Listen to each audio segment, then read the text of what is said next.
Hello, we're in England. We're doing another item of furniture, and excuse the angle of the camera. I'm trying to get the item in, not my head. Now everyone knows that's a Davenport, D-A-V-E-N-P-O-R-T. That's what it is, Davenport. Not a prayer table, a brazier, it's a Davenport desk. This is what in 1840 would have been the equivalent to a laptop or a smartphone. That's what it would have been.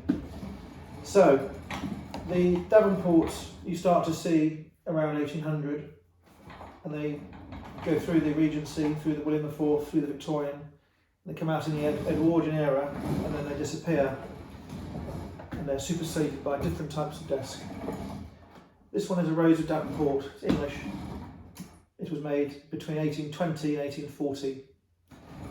I feel that it's not quite Regency, though most people will say it is Regency. I think it is probably William IV or early Victorian. Rosewood veneer. These elements possibly solid, the chunky areas, but it's fundamentally veneer. The interior is basic. That's pine. Sometimes you do see them with veneer on the front. In fact, it's not pine, it's cedar, I beg your pardon. It looks like yew wood, but it's not yew wood, it's going to be cedar. Nice, that's a nice, honest thing. Lock missing.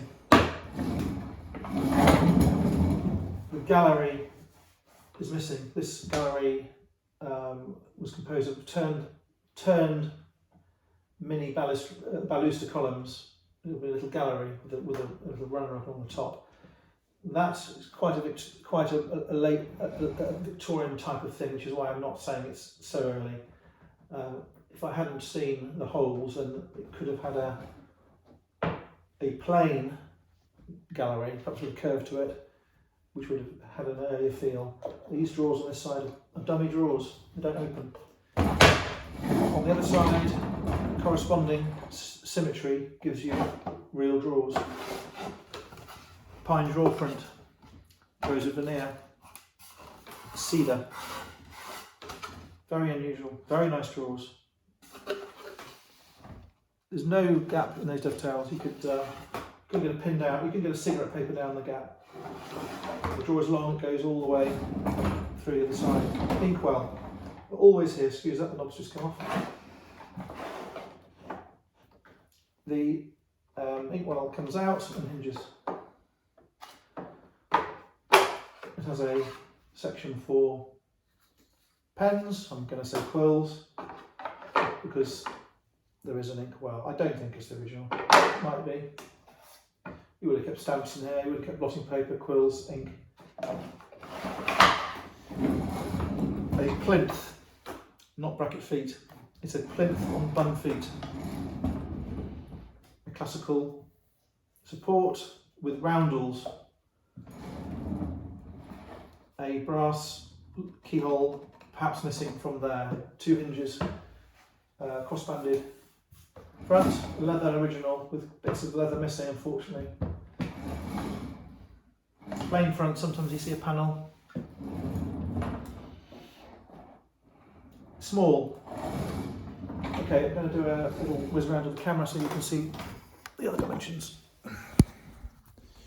So leather, this is the gallery which is missing. If you put a bobbin turned gallery on, it's going to look later. What it needs is a plain rosewood gallery with a slight curl, slight chamfer at the front. That's a very ordinary interior. It's a disappointing interior.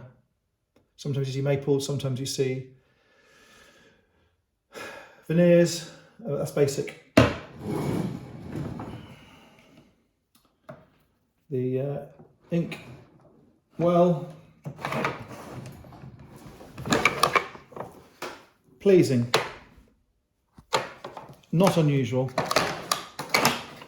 for a Davenport of this age.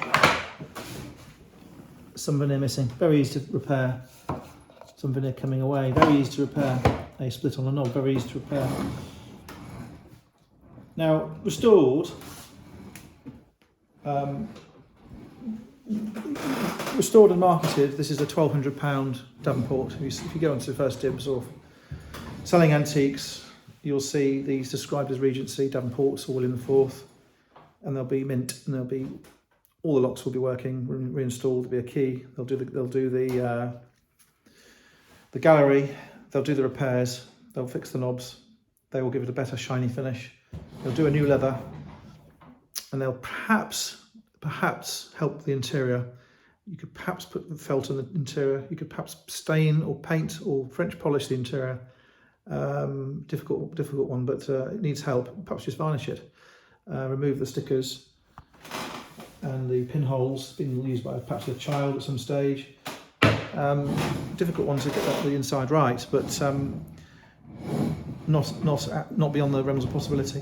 So I think that it has a potential to be quite an expensive thing. We're going to sell it because it's not restored, and the next person that they can bring us up to a high standard without too much difficulty. Obviously, it's painstaking and time consuming, and you need to know what you're doing. It's a great shame the leather has this piece missing. I think I would be tempted to try and keep the leather and patch that somehow. I think it's worth the effort to find something to patch that, and I think it would be a shame to change the leather.